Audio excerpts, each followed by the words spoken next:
दुर्योधन जैसे महाबली की सेना को पराजित करने के बाद महाभारत का विजेता बन गया, तो उसे लगने लगा कि ये तो उसका निजी पराक्रम है, उसके बाणों में बल है, पुरुषार्थ है।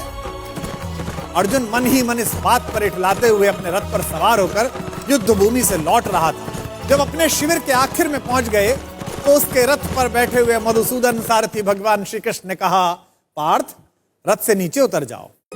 उसने श्री कृष्ण से कहा कि माधव, आप सारथी, आप उतर जाइए, मैं भी उतर जाऊंगा। श्री कृष्ण ने कहा, नहीं मित्र, तुमसे कह रहा हूं, तुम पहले नीचे उतर जाओ।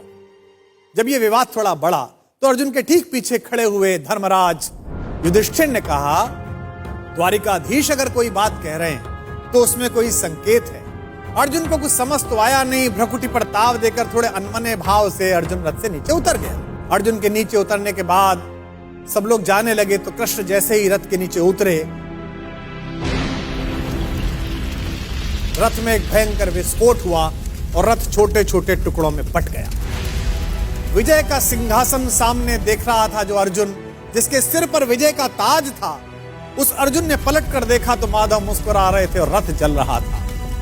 अब उसे यह तो समझ में आ गया कि उसके सखा श्री कृष्ण ने उसे रथ से नीचे उतरने के लिए क्यों कहा, और उसे विस्फोट का कारण अब भी समझ में नहीं आया था। अब उसने विनम्र भाव से अहंकार का तिरोहन करते हुए माधव से पूछा कि माधव, यह क्या लीला है? कृष्ण ने मुस्कुराते हुए उत्तर दिया कि पार्थ, युद्ध के इस दौरान इस रथ पर कई दिव्य शक्तियों का प्रयोग हुआ। तुम पर जिन घातक अस्त्रों का प्रयोग हुआ उसका बचा हुआ असर भी इस रथ पर था जिस पर हम सवार थे, लेकिन वे सारे अस्त्र शस्त्र और वे घातक शक्तियां केवल इस कारण से काम नहीं कर रही थी कि मैं वहां उपस्थित था। अगर आज मैं इस रथ से तुमसे पहले उतर जाता अर्जुन, तो इस युद्ध को जीतने के बाद भी तुम जीवित ना हो। अर्जुन की आंख खुल गई। उसे यह एहसास हुआ कि विश्व की जिस सबसे बड़ी विजय को वो अपना निजी पराक्रम मान रहा है, वो केवल उसकी उपलब्धि नहीं बल्कि उसमें ईश्वर के उस अंश की सद्भावना है जिसे मधुसूदन भुवन मोहन कन्हैया कहा जाता है।